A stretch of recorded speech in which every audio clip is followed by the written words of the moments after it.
Yes, we are back. We are here.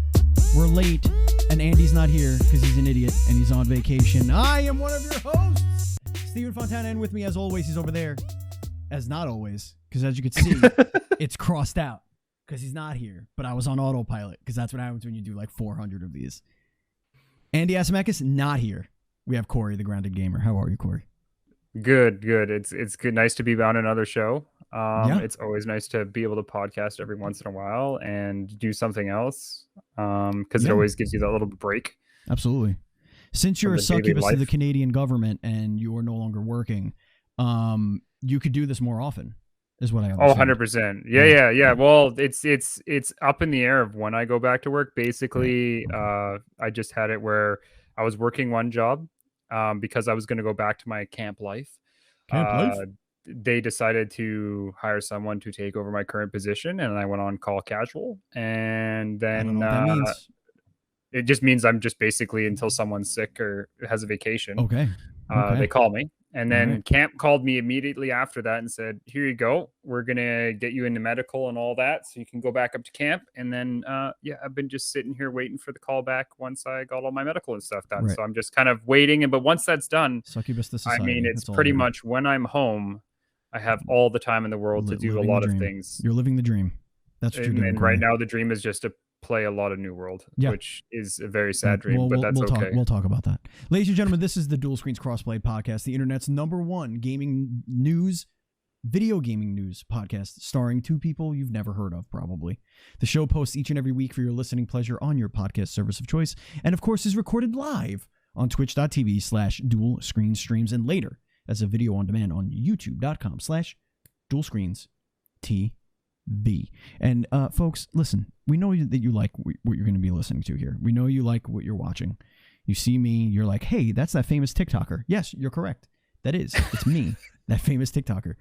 Do you want to be on the ground level and help us produce content? It's easy. Go to patreon.com/NDS podcast, just like our Patreon producers, Colton the Apprentice Nestler, Vegas Girl on Fire, and FNH Paul. We cannot continue to grow without all of your supports. So thank you. We love you. Let's get on with the show. Kory. Yeah. This is the part of the show where we take it a little adventure in gaming. And I ask you this. You've been playing New World, right? 100%. Me too. So why don't we just talk about New World for a few minutes? Oh yeah, for sure. It's either that or Far Cry 6 is all I've been playing. So okay. So you played some Far Cry. Okay.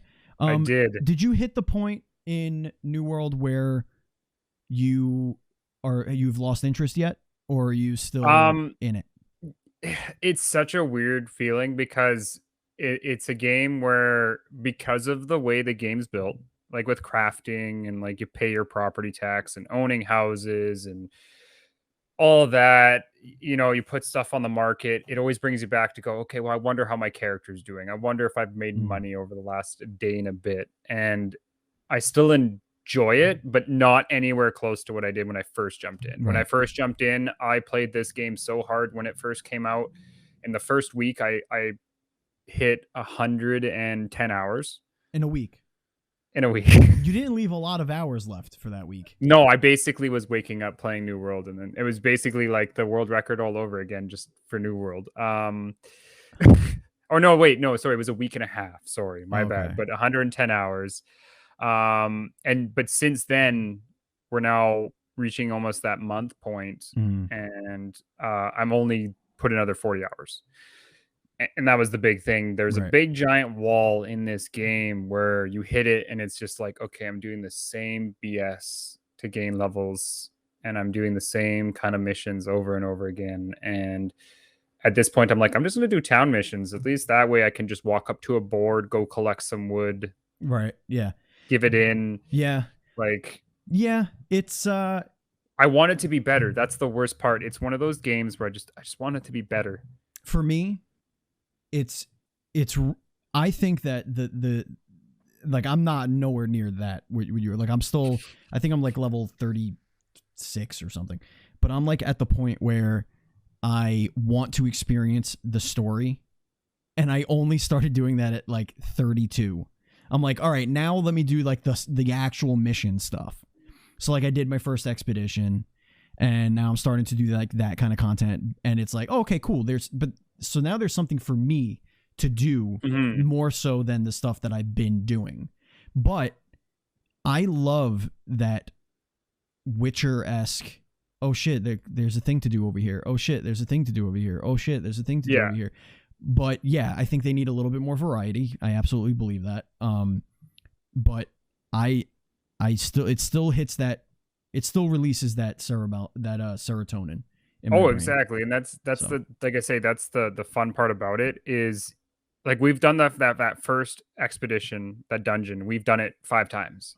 And I don't know what it is, like you would just assume it's boring or whatever, but for some odd reason it still hits that little bit of, it's got that little bit of hit still every time I log in. Like even just before the show, I'm like, no, I'm gonna log in and see how my stuff's doing, and Yeah.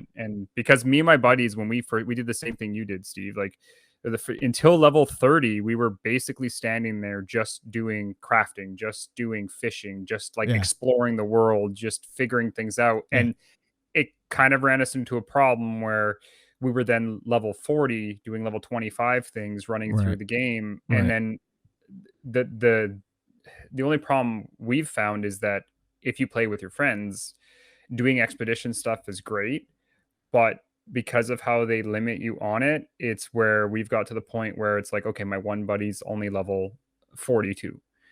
This next expedition is level 45. So Right. we're like, okay, we're gonna wait for him. And it's like, okay, what can I do? But I don't want to gain too many levels. And it's the problem is everything you do gains you experience in That's some way, not a shape, or problem. form.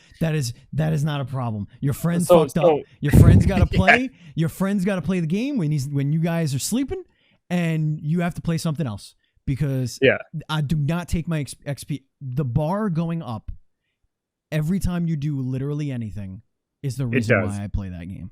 Oh, 100%. And that's where, like, I was like, you know what? Okay, he's doing whatever. And then I found out there's this legendary fishing quest you can do Ooh, I to like learn a legendary fish. legendary level 60 rod that I can't use yet. And I'm like, you know Mm. what? I'm going to go do that.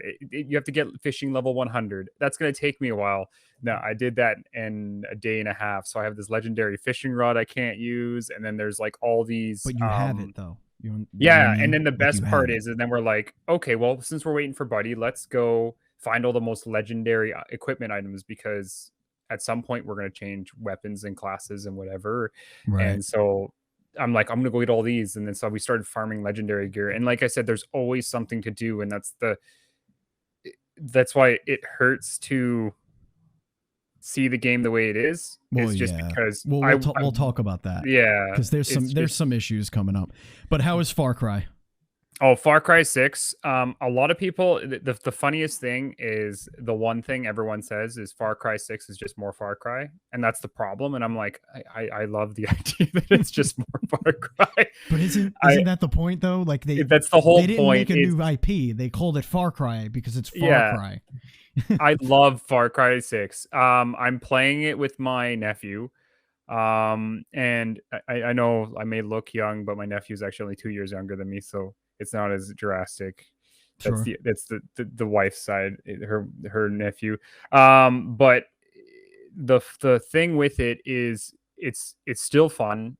It's still exciting. I do think that this runs into the same issues a lot of other games have been running into, Mm. where it's not the game that has the issues. It's not the game and the what's in it. It's more or less like we're having texture issues as we're running. We're Technical having stuff. the technical stuff of where Yeah. I'll be with him and we'll be flying a plane or something, and I try to look to the side and then his plane starts jittering on my screen and I can't see crap, and I'm like, this is bad. And Mm. certain things like that, like texture issues, and that's it. Yeah. But game wise, I love this. I love the way they did it. They got rid of levels, or leveling up, which I love the idea that they went back to a more classic Far Cry. They got rid of the stupid everybody's level 20, 30. Like you couldn't before, if you went into an area you weren't supposed to and people were higher level than you had no way in heck of killing them. Right. Whereas now it's like the only thing that changes when you go from level to level is the guns you unlock. Okay. But because they made it so that you can get unique weapons and treasure hunts to get other weapons and all the different gear, and I love the idea that we get to bring pets in with us. So unlike every other Far Cry game, the saddest part about it was if you play with a friend, you lose Cheeseburger, the bear with diabetes. You lose, Yeah, you don't want to lose your Cheeseburger. dog. Yeah, you're just like, oh, this is sad. I mean, it's nice to play with my friends, but I lost Cheeseburger. Whereas now they made it so that the animals are actually with you at all times, Dope. as well as everything. So it's fun. I have a lot of fun on it. It's like I say, I've put a good amount of time into Far Cry as well. I Mhm. like the way that they've built it. I like the idea that this is the first time they've gone and they said, here's the open world, go wherever you want on it. And the way it works is as you get further in the game, then what they do is they increase the military in certain parts as you go. Mhm. So even if you go start on the right side of the map and go left, it's still going to be the same difficulty as if you went from the left and went right. So you can start wherever you want on the map, and they don't Huh. penalize you for that, which is really kind of Yeah, neat. that's a cool way of approaching it, as opposed to Yeah, like level locking you. It's just goes with you, like the story kind of, or yeah, not the and story, but it's like the progression goes with you. yeah, Yeah, that's and the cool. same thing with getting vehicles. It's just like, okay, cool. Just and before you had to like unlock all the vehicles. And this one it's like, okay, I see a vehicle that isn't a military vehicle. I just take a picture of it and I've unlocked it. Oh, that's And so weird. it's like, there you go. And if you want to upgrade your car, you just take a picture of a car that looks different. That's weird. That's it. That's weird. I wish So that was like that in real life. Maybe there will be an app for that. We don't know.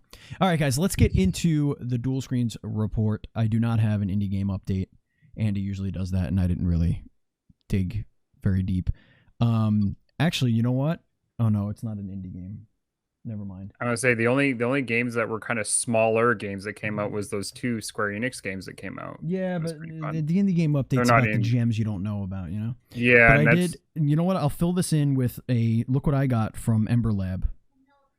My daughter just walked in the room. I got some stuff from Ember Lab, which is they're the devs of Kana, Bridge of Spirits.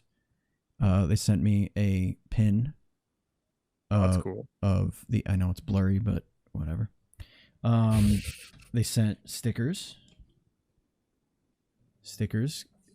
Kana stickers with all their hats on them, all the whatevers, and then some art from the game, which is pretty cool. That's cool. You can't really see it too great, but that was awesome. I loved opening that. You could see that on my TikTok, my world's famous TikTok. Batchild TikTok is what it's called. You can look it up. Anyway, so let's get back into New World because New World fucked up. Their gold Surprise, situation is having big issues. Oh, Huge. The everything economy is server in broken. general. Yeah, economy. Oh man, it's just like I've played games like I played COD for years where there's toxic gaming. We all know about that, but holy cow, with the issues they've been having with factions kind of controlling everything, with the idea that they left the market to the players and there's no middle way of doing it, it just killed everything. So the problem is now is like, and that's the biggest issue is yeah, gold is just like Well, almost worthless. well, And no, it's see that it's actually the opposite is what is happening. They don't give you enough ways of making gold, that's what I mean. of Sorry. earning it. Yeah. So gold is becoming very scarce, and it's very hard to actually get it because they're taxing you, and like you have to pay your home tax, you have to, your property tax, you have to pay on everything that you craft, you sell, whatever. Everything just gets kind of taken away. So they're having a problem right now where they're not balancing it. I think the easiest thing to do on this is to offer more gold for your mission rewards. Once you give players more gold, that's a little bit better scaled.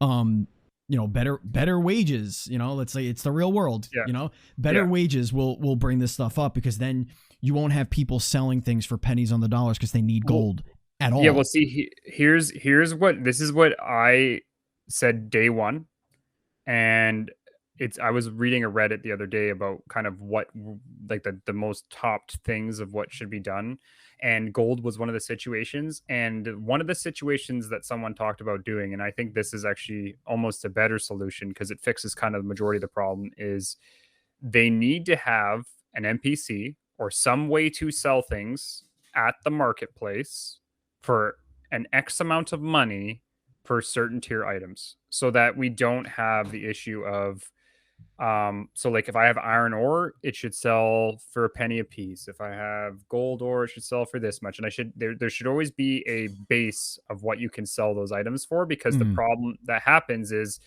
like I've been running the market for a very long time. That's how I've been making gold in the game. But like you said, I have 2 houses. I have to pay 250 every 3 days for each house, and I'm at the point where it's like I have to then try to earn close to $1,000. And the problem is, it's like, okay, rawhide right now is worth 25 cents a piece. The upgraded version of rawhide, the thick hide, is worth a penny. So why is the tier 4 object worth nothing and the tier 1 object's worth a crazy? And it's because you need rawhide to make an everything. And so to give people the option to go, and especially right now, like I do buy orders. That's how I control the market. Is I basically go, okay, I buy out all of the, like, what did I do the other day? I bought all the tannin out, and I'm like, okay, I bought everything up to 35 cents. I bought all of it. I had 9,000 tannin, and then I put it all back on the market at 34 cents. And then I went and put a buy order at 10 cents so that anyone that came in would quickly sell it to me for 10 cents a piece. So I continue that buy market. The problem is that when you do that, it all goes into your market stash. And so the problem is I've made so many buy orders that my poor little storage box, which is another huge issue, at 1,200 pounds is now at 2,700 pounds. Good Lord. And so now I have to try to figure out a way to get rid of it. And that's where the issue comes in. I wish I could just sell half the crap I have and be like, okay, give me a penny a piece. I don't care.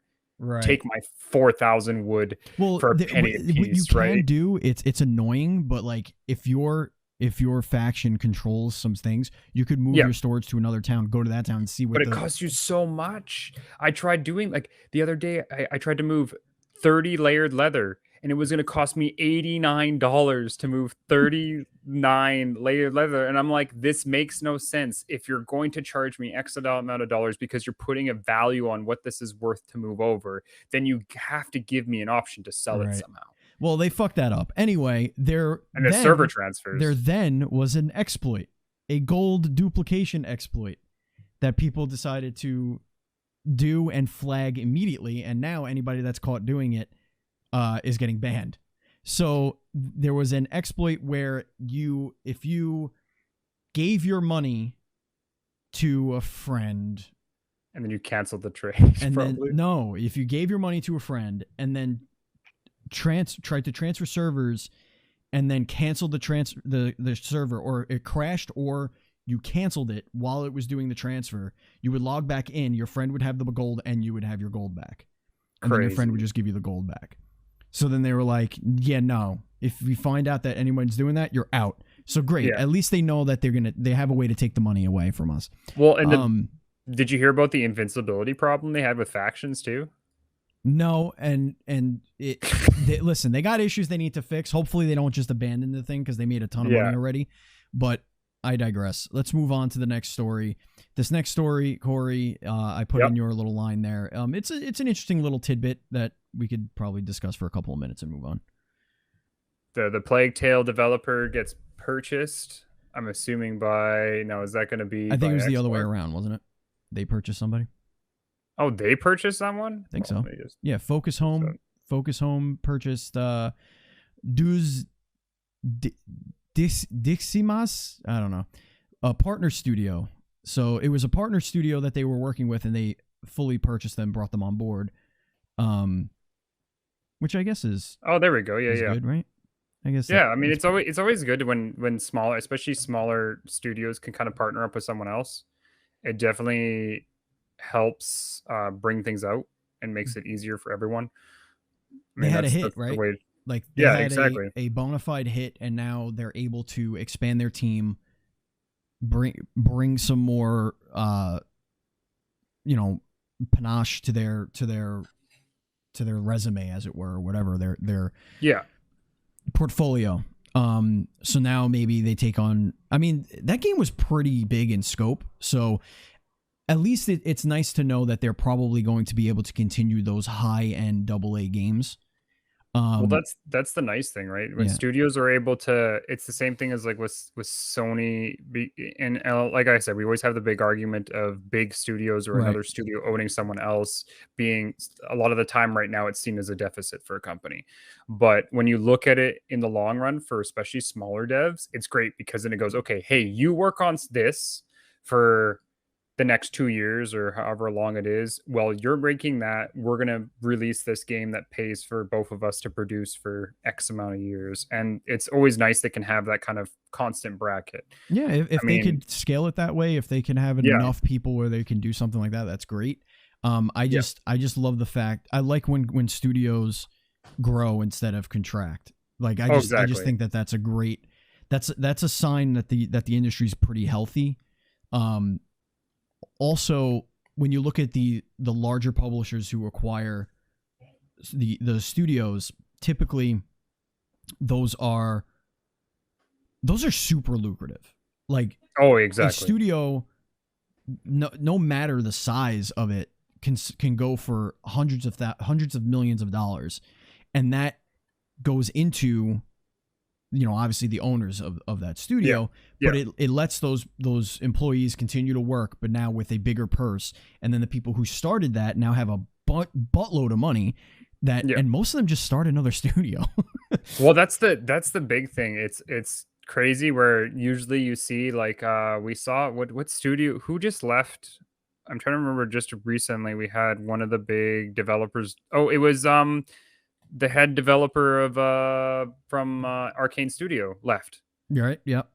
Yeah, and I mean that's the big thing, right? You get bought out and you go, "Okay, well, guess what? I got bought out. Now you got recognized. You're now this big name, da da da da. Now you go start your own studio, right?" Right.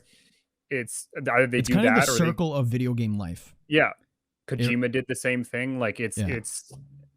it's kind of nice to see. And then the great thing is that it's usually when we see the most innovative stuff come out of the Right. industry. A lot of the time, as we see those small indie developers or those people that were working for a big studio.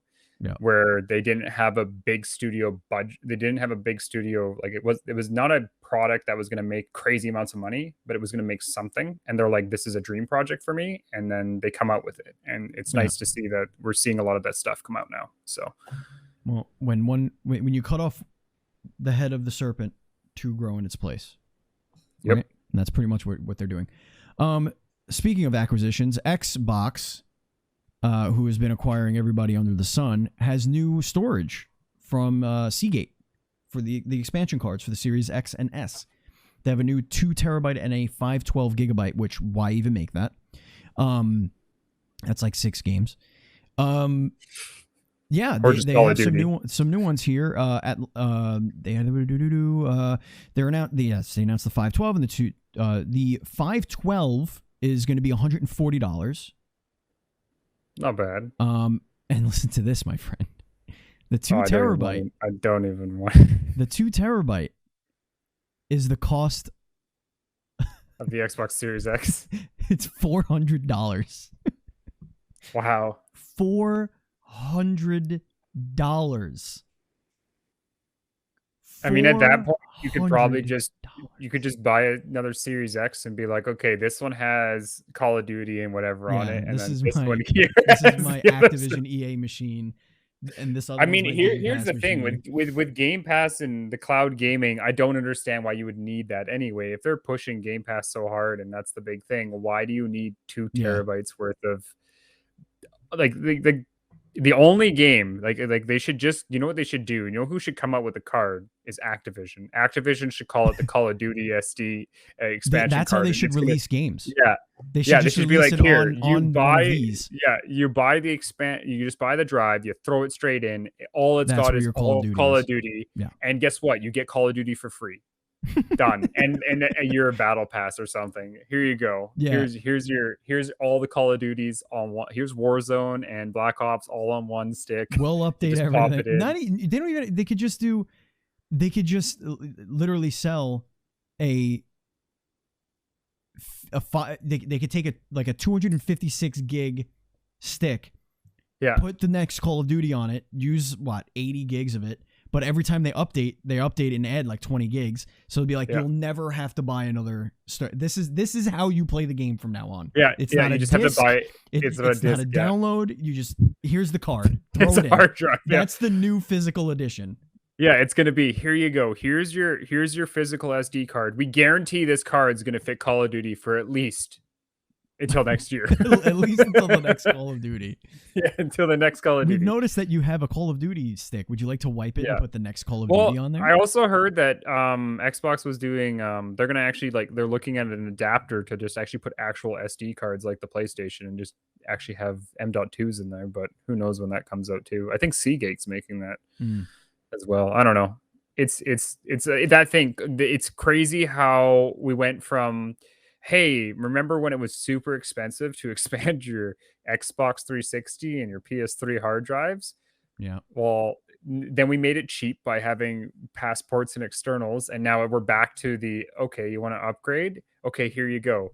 Like, if you want to pay PS5 or Xbox games, you better pony up. You might as well just buy a second. Like, I'm so tempted with the cost of what it costs for especially when you look at PlayStation ones, where like a 1 terabyte's, $200-300. I might as well just pay another digital PS5. couple hundred. Yeah, I just get a digital PS5 that's got the 512 on it, and okay, there we go. That's the bedroom PS5. Like, what drives me absolutely bananas is that buying a physical game does not do anything to your hard drive. Like, it doesn't let you save. Doesn't make a difference anymore. There's no point. There's no benefit. It blows my mind. It's so funny because I listen to Joe all the time, buddy Joe, and he buys physical. He loves his physical games, and then he's like, okay, okay, Kory, I can't jump into a party on PlayStation right now. I got to update my physical games. I'm just like, right, dude, you literally. It installs. It takes just as long, and then after that, it takes just as long, and now you still need have to download all the update, and then you have to hear it spin. Well, the worst part is, like, me and my nephew do game sharing through the PlayStation, so we can both, like, we just pay half, and there you go, we both own a game, and it's crazy that when you get to the point of, like, when Ghost came out, and they came out with that upgrade fee. I had the physical version, so when I paid to get the upgrade, it actually realizes that I still have that disc version. So he had the digital version. He downloaded the update, but as soon as you download the update, it recognizes that the update that I had was a disc version update, not a DLC one. So he couldn't access his game because it says you need a disc for this. That's so stupid. Wow. That's so stupid. It's insane. But speaking of storage and clouds and all that stuff, Xbox is working with developer Mainframe on a cloud MMO with scaling complexity. That's the headline here, and this is from VentureBeat. Finnish studio Mainframe is working on a cloud-native, massively multiplayer online adventure for Xbox Game Studios. Is this going to be Fable? That's interesting. Is this going to be Fable? Remember, that was the rumor that started right as soon as they announced Fable, that it was going to be an MMO. Yeah. And we haven't heard anything about Fable. So all we heard is that CD Projekt Red was helping them with the combat. Well, hold on. They call the working title is PAX Day. PAX Day. PAXDEI. One key concept, however, is the mechanics scale in terms of complexity. While anyone could do anything in PAX Day on any device, certain tasks will make more sense depending on where you are playing.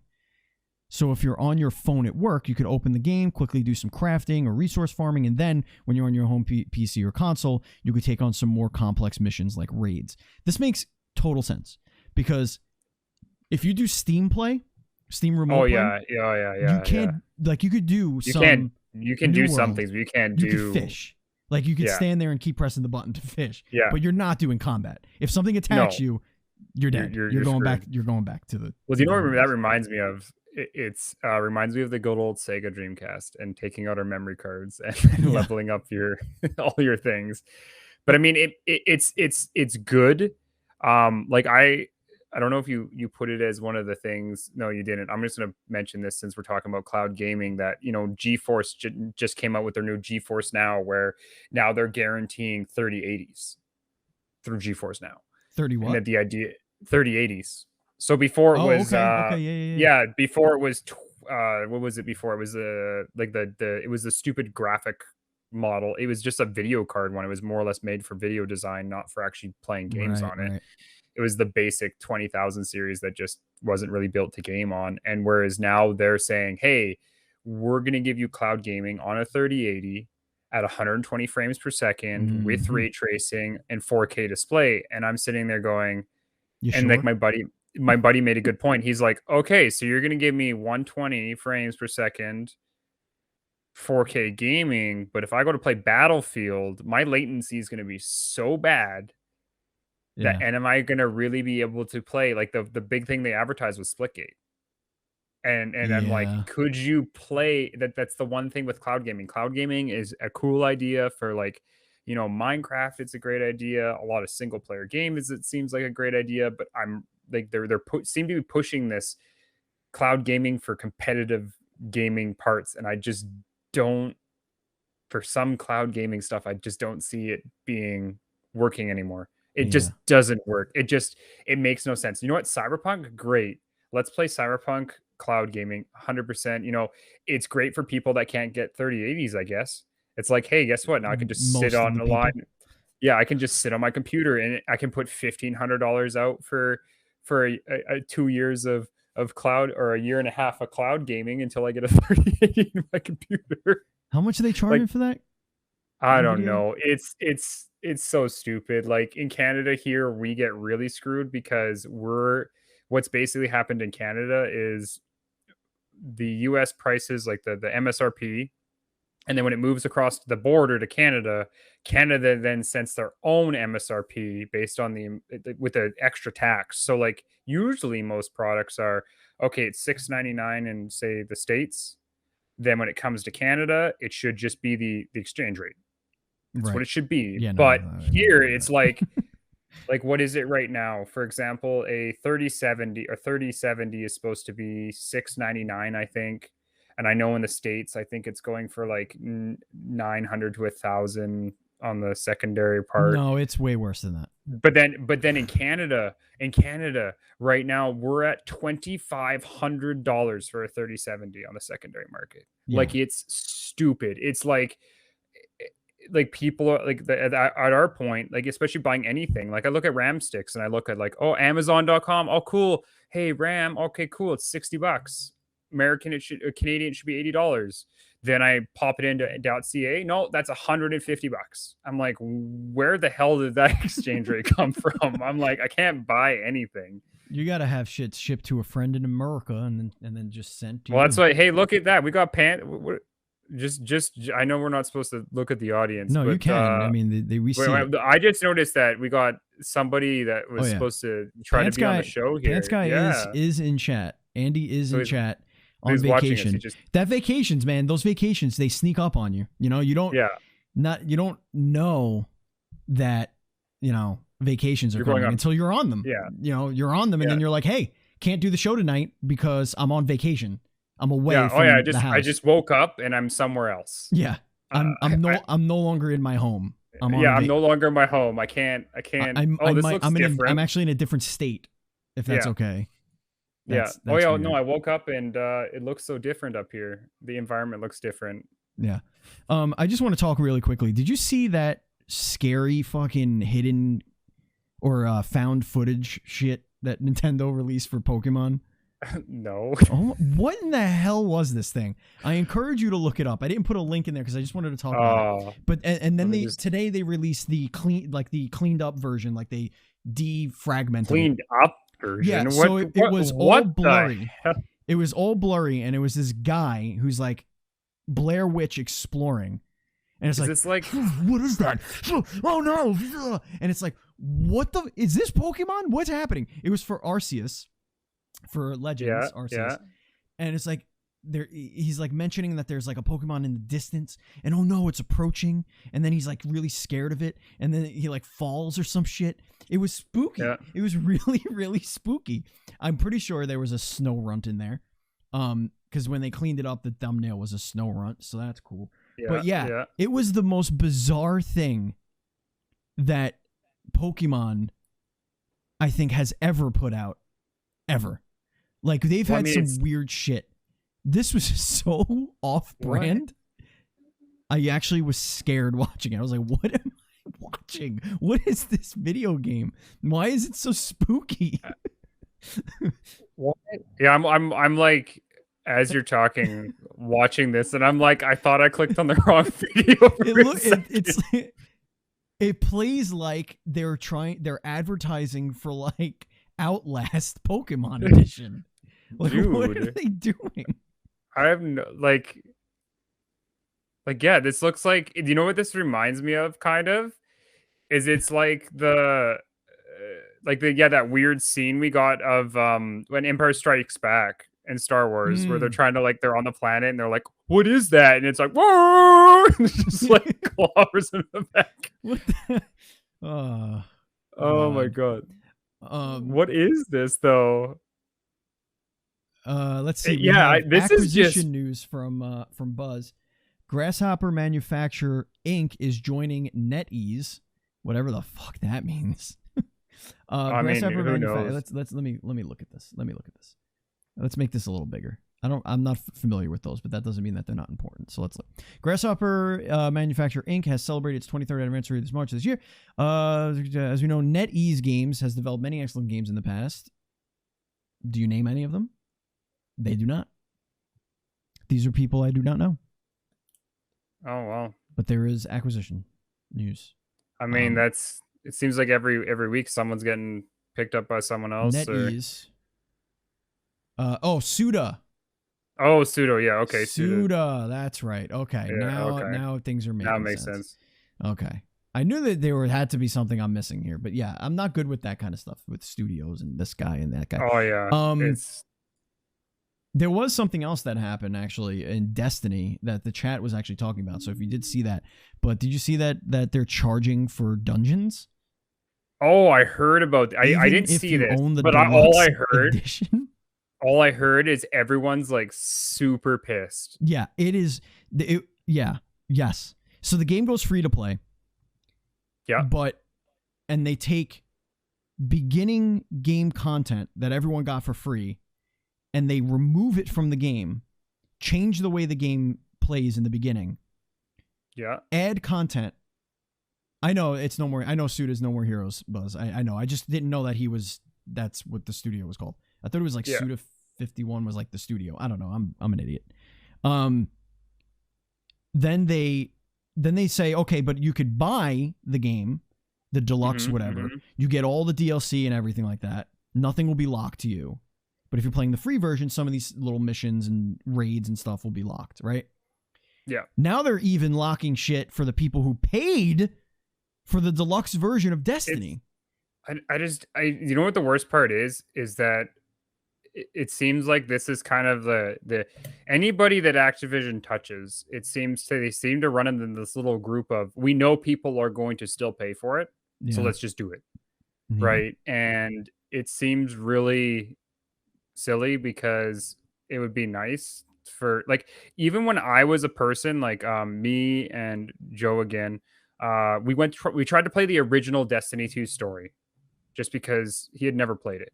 And no, that story doesn't exist anymore. Well, it does, but do you know how hard it is to find the way to play the original story of Destiny on the free-to-play version? It's like, oh no, you got to talk to this person, unlock this quest, and once you unlock this, you have to know how to go through the entire story. If you don't, like, you have, and you skip so much content because you don't, you're automatically you're automatically level whatever 60 automatically. Your character's already maxed out. Like, it was funny. If just for anybody that's like achievement or trophy people out there, if you've never played Destiny 2 and you want a quick, easy way to get a bunch of trophies, you just download Destiny 2. You make a new class of every single class. As soon as you unlock that class, you switch into a subtype and you unlock every trophy for that has to do with classing. Because the game was built to where you were supposed to get your character up to a certain point in the story and then unlock the subclass. Because of the free to play, it gives you a maxed out level character. So as soon as you make a character that's one of the characters and you just cheat something, it goes, here you go, you got the trophy for maxing out a warlock, and then you got a trophy for That's changing horrible. and it's like you got the third power for your character, and I'm like, oh, okay, cool. There you Thanks, go. man. Speaking of really terrible decisions, Kory, what the hell is going on over at Sony? What is this patent? What there's I mean they've made really weird patents in general. This is the worst idea I have ever read out of anyone. And I'm talking about, this is worse than the boomerang controller. This is worse than DRM, Xbox One. This is Yeah. this is worse than not being able to share games with your friends. If this idea happens, this is the dumbest shit I have ever heard of in my life. Yes, I'm filibustering. I could see you looking for the article, for the link. What in the shit is this? Did I just read this? That spectators vote to bench players in a video game. Would you like for me to dive into this? In 2020, Sony filed a patent for allowing live stream spectators and participants to remove players from a game. Competitive games. So like MLG stuff. Okay? Yeah. Twitch is the most popular streaming platform in the world, and competitive esports is immensely popular. Considering that Sony filed an online tournament patent this year and bought EVO, the world's largest fighting game competition, it is clear that PlayStation Maker is taking competitive gaming more seriously than it did in the past. This comes from Kotaku, by the way, if you want to give them the click. An approved patent doesn't mean that Sony's necessarily developing a benching system right now. It just gives the company exclusivity for it if it decides to implement one. Sony outlined a system in which spectators to a live stream can vote to remove a player from an ongoing game. The player would have no veto power over this decision, and they may be reassigned to a different match. Okay? But wait, there's more. To avoid audience abuse of the system, a 60% voting threshold must be met in order to bench a player. Spectators with a higher skill level will also have their votes counted more heavily in the election. So, wait, there's even more here. Despite Sony claiming that the system would be beneficial for removing disrespectful griefers from matches, the patent also includes the ability, wait for it, the ability for spectators to pay a fixed price or bid for the ability to remove players from a game. I mean, okay. No, we're not done yet. Oh, God. The text also mentions a system in which spectators can warn active players to improve their gameplay or else. Oh, Jesus. And that's the story. That's all I'm reading of that. Okay. Oh, my God. Okay, so there's a couple ways we could take this.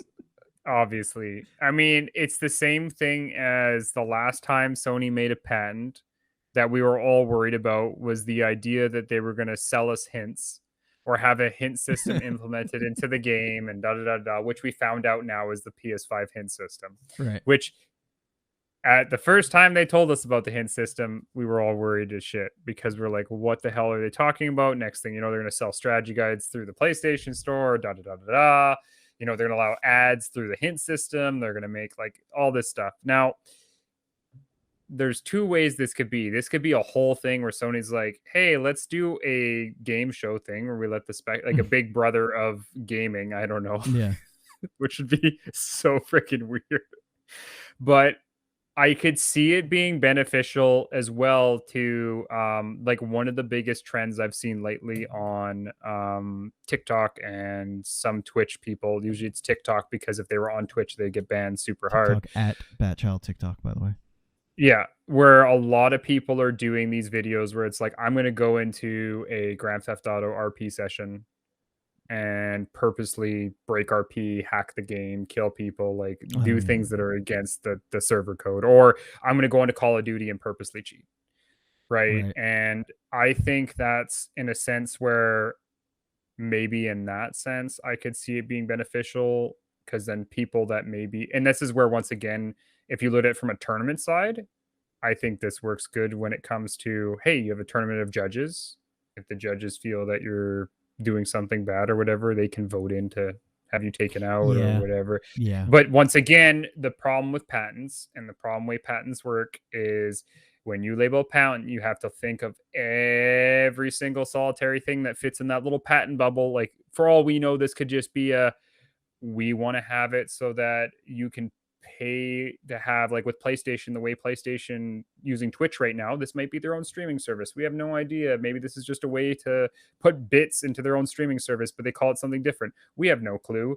But at the exact same time, they have to put everything into this patent. I want to hope that Sony's doing the right thing, but at the exact same time, we don't know until it comes out, and hope to God it's not the worst case scenario, because if it's anywhere close to what it says and can be described, then that means that you're just going to have a bunch of people that have too much money to float around going, "Hey, Steve, you like playing games? Guess what? I'm voting you to stop." I like when games have that interactive sense. Yeah. Like Bite the Bullet from Mega Cat Studios. What you were able to spend points to spawn enemies or I think Killing power-ups. Floor did. I think Killing Floor did something like that too. I Yeah. can't remember. Yeah, it's so cool to have they're stuff so like cool, that. But like, what it was like, all right, there's 6 of us. We're playing Apex Legends. There's 6 of us. We can only roll one team of 3 at a time. Yeah. And the chat votes who the team is. And like, oh, Steve, you sucked. And they're just like, vote off, vote off, vote off, vote off. And it's like, oh, shit. All right, I guess Kory's tagging in because I'm out. I mean, there are applications for that. Yeah, I could see it being cool things like that. I could also seeing it being it like maybe this is a way for them when it comes to Evo that they go, we're gonna just stream a random game of someone playing a certain game or a certain type of something, and then the viewers choose what active streamer they want to be seen on the site. Oh yeah, right? that could be I mean, they could be like, you know what? We've had enough of Kory. We want to see someone different. Vote, vote, vote. Okay, 60% of people want to see a new streamer. Here comes a new streamer. Just to like that could be a cool way of doing it. Yeah. But once again, it's one of those things where you're going to be able to monopolize it. And that's the big thing. It comes down to the point is that whenever it comes to anything like this, there's usually some positive to the industry that this could be, but a lot of the time is that if there's a way to bend the system or work with the system or kind of fluctuate it into like where one person's going to now benefit more than anybody else, then hopefully let's make something clear. They're patenting a technology.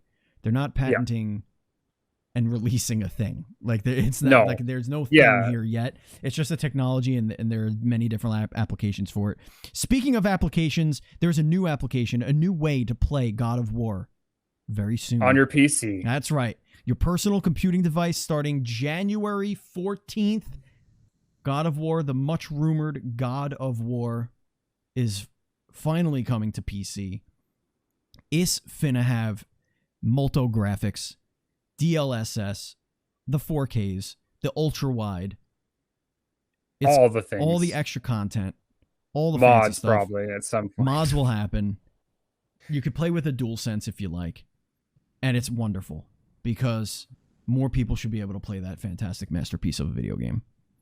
That's the one big thing. I think that I know the biggest thing I heard from this was a lot of people were like, "Oh, Sony's finally given up. They've decided to move to PC." And I think what is nice, and a lot of people, it's nice that Sony's kind of going the route of going, look it, we've had this game exclusively for what? 3 years. 5 years? 3. No, 3 years. 3 years.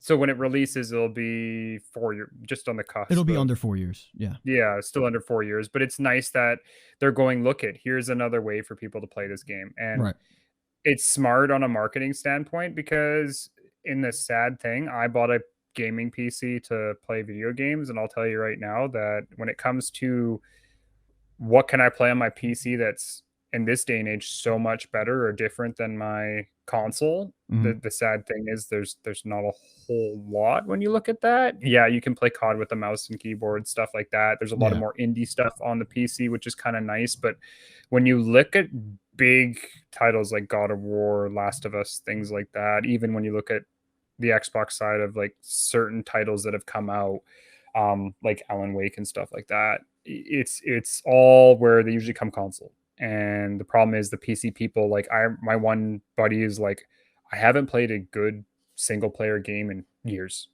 on my PC. And I'm Yeah, like, well, didn't you get to play this? No, it hasn't come out yet. What about this? Well, that doesn't come out. Like they just get there are the some people that are mainstream. like, oh, it came out, but it's broken, and Yeah, well, that doesn't you really happen. like you know. near Automata. Like he's like, I would love to play near. It's broken on PC, and Right. I'm like, that sucks. And so it's nice that that single player games like that are now making their way to PC. I do think it's also nice because I think this is a great way for Sony to see what the community does with it. Horizon even struggled when it first came out. Like there were PC issues Yeah. for that too, especially on the 3000 Yeah. cards. The 3000 cards had a lot of issues with frame rates and texture pop and hard crashes. You're gonna have those issues. Yeah. I think this is a slow play into getting people used to playing PlayStation games on a PC so that they could fully integrate PS Now and make it a fully Well, that's the big thing. I think PS like a Now fully is functional the big thing. Yeah.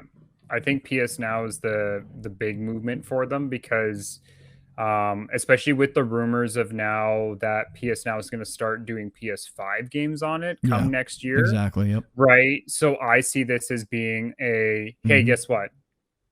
If you want to play PlayStation exclusives day one, own a PlayStation console. It's the only way it's going to happen. Right. If you want to play it a year later, get it on PS Now or PC, right? And I think that's where we're going to start to see that move, which I think is good. I do like the idea that we are seeing it's tough when you have those Xbox friends or you have those PC friends and you're like, dude, God of War, you have to play it. And then they're like, I watched someone on Twitch play it. And I'm like, you don't get it. Like, this is like, I literally sat there and I played God of War 6 months ago for my buddy, and he's watched my stream the entire time. And he's like, that is such an amazing game. He's like, now I want to play it. He's like, it looks so good. It's visceral and it tells a story really well.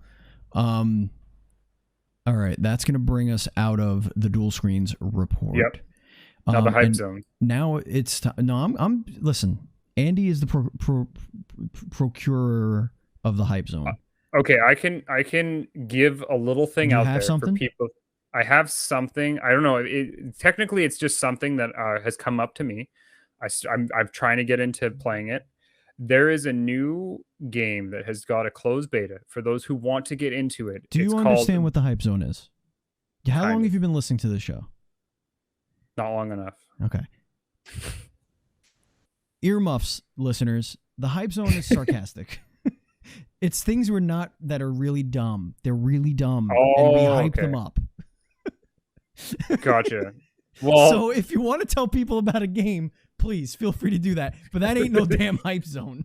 Okay, well, this is an indie shout out then, not the hype zone. Go. Indie shout out. Go for it. There we go. So the people that brought Spec Ops: The Line, they've come out with a new first-person suspense shooter. It's a PvPe game. It's called The Cycle Frontier. It's in closed beta right now. It is completely free on Steam for those PC players. You can do the playtest. You just have to sign up, and it's going to release in 2022. But it is basically a combination of The Hunt. It is also a thing, and it's all space-based and everything like that. And a lot of people are getting right into this. So it's got your good old jump in, raiding, all that fun stuff. It's a lot of people compare it to whoever knows Tarkov. It's like Tarkov and Hunt had a baby in space. That's and so cool. It's a really cool thing. It's developed by the guys that made Spec Ops: The Line. And I mean, that was a great game on its own. So if you guys want to check it out, like I said, just hit it up on Steam. Show them some support. And yeah. I'm going to be playing it as soon as the servers don't get crashed instantly every single time, because it's kind of having the split gate issue of, we made servers that were supposed to fit X amount of people, and then all of a sudden one streamer played the game. It looks really good. Everyone tries to get into it. Now it's crashing servers constantly. All right. Hype zone, I have no idea. Yeah, doesn't matter. We're going into the Facebook question of the week. The question of the week, which you wrote, well, I typed it, but you told me what you wanted to know. What game are you excited for this holiday season? And we have a few answers here. Bryce says Jurassic World Evolution 2. which I watched somebody who's in our chat, maybe Bone Jangles, play through the entire first one, and it is pretty dope. I love that game. Rebecca says, not sure about new games, but Pokemon and the Animal Crossing update. That Animal Crossing update is DOPE dope. Curtis says Halo Infinite. Missed Enough says your mom, which was that was rude, sir. Alex says Mario Party Superstars. Totally. I can't. I can't wait. I was talking to I was so tempted with Extra Life on its way, where I don't know what the plans are yet, but I'm gonna try. If I'm here, I'm gonna stream that for sure, or stream for sure on it. And I'm like, should I just straight up do another, even though I haven't, finished doing everything with the first world record, should I just do a longest time playing Mario Party game and just give her Mario Party for a straight 24 hours? Because that'd be so fun to get the chat involved. It just looks like so much fun, and I can't wait. But yeah. Yeah, so that was your answer. You answered here. Jack says Halo, hope it's good. Spoiler alert for the people who are excited by Halo. You're getting 1/3 of the Halo. So you're getting that's what you're getting. They're not releasing the whole game. Zach says Halo Infinite. Again. And a lot of people, maybe it's because if we have 3, they all thought, well, if 3 of us hope for are looking forward to the game, then it's a full game that we're looking forward to, right? I mean, let's be honest. People are playing that game for the online multiplayer anyway. Well, the online multiplayer is coming, and the idea that it's free to play, it's going to be even I'm going to give it a shot. Yeah, that's going to be dope. Oh no, listen, I'm not saying it's a shitty third of a game. Oh no. It's going to be the best and most polished and exciting 1/3 of a Halo game ever.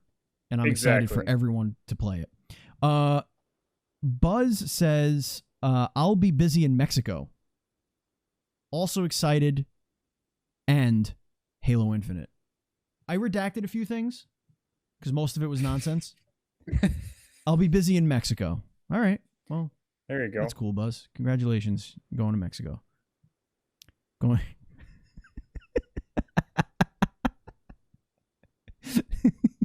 Have fun in Mexico.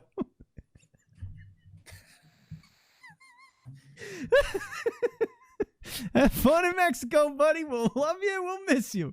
Speaking of missing you, that's going to do it. That's going to do it for the end of the show. That's going to do it. Thank you so much for being here. Thank you, Kory. Kory, why don't you plug what you're up to? What are you doing these days? Are you going to start streaming for us on the Reddit? Yeah, well, that's so me and Andy were talking about it.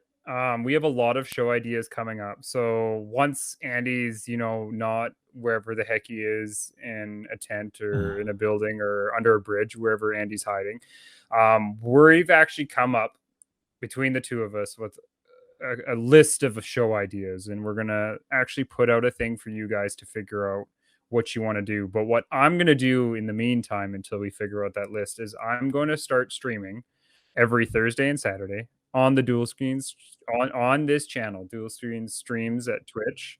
I'm going to start, and because I know there's lots and lots of games that you guys never get to see, that we just, because Andy explains to me, he says he opens up his inbox and it's just codes for games just start falling out the side and left and on the floor, and you never get a hold of them. And what I want to start doing is doing a show where every night I'm going to play a brand new indie game.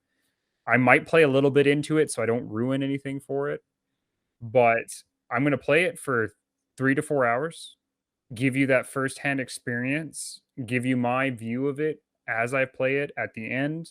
And we're going to do that every Thursday and Saturday. So it might be a brand new game. It might be something like, maybe I'll put in Far Cry 6, show you guys Far Cry 6 and just bum around for 3 to 4 hours, explain what I like, explain what they could do, my little quick review.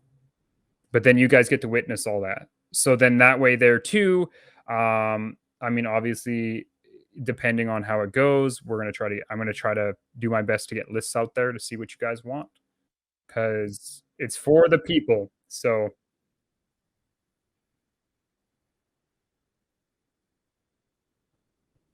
yeah.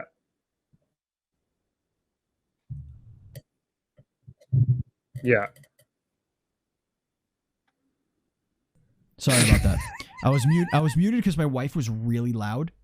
So I was really nervous that it was going to be picked up, and I completely forgot. But what I was saying was that I like first play. Like when I used to do first play, that was the first like hour or so of a game. Yeah. And it was a lot of outlets do that, and they would do pretty well. But I would do them specifically for YouTube, and then I started streaming them and then editing them, and it just became kind of a mess to juggle with everything else that I was doing. So if you wanted to take over the first play brand, that'd be cool too. We'll figure it all. There's so many things where, like I said, I'm going to try to do a lot more with the channel. And the nice thing is even if I do whatever my work schedule seems to become, the nice thing is the way I've built majority of the things I do is I'll just be able to do it when I get back, make YouTube videos about it or whatever. Right. It doesn't matter. We'll figure it all out. We'll make sure there's constant content coming in. And you'll just have to know about it on that Facebook rises all boats. So with seeing you in there doing a little bit more will raise my wanting to be in there and be involved, and like it'll help us focus the streaming and the YouTube a little bit more, which is something that we really wanted to do this year, which we did do. We put up a crap ton of content on YouTube this year. We just want to be a little bit more diverse, a little have different. I really wish Game Pass or Play could have continued. Hopefully we could get that going again with Taylor. But we'll see. We'll see. Who knows? But stay tuned, because that's the only way that you'll know it over here at twitch.tv/dual screen streams. And of course, at youtube.com/dual screens TV. If you want to follow me on social media, I am at Batchild. Andy is at Pants Guy. And Kory is at The Grounded Gamer. That's Ground D Gamer. The Grounded Gamer. No E-double-D. No E-double-D. Oh, the name of the game was Mario Party. I was explaining Mario Party. The massive amount of fun. Oh, other game. The other one. Sorry. The Cycle. The Cycle. The Cycle. The Cycle. The Frontier. Cycle. Okay. That's going to do it for us. Thank you, Kory. Thank you, viewers, listeners, everybody else in between. No thanks to Andy, who is the biggest piece of garbage that just decided that he was going to go. I mean, are you meaning a bear is going to pick him up while he's on his vacation? Yeah, he's getting eaten. That bad. There's no doubt in my mind he's getting eaten. Good night. And as always, be excellent to each other.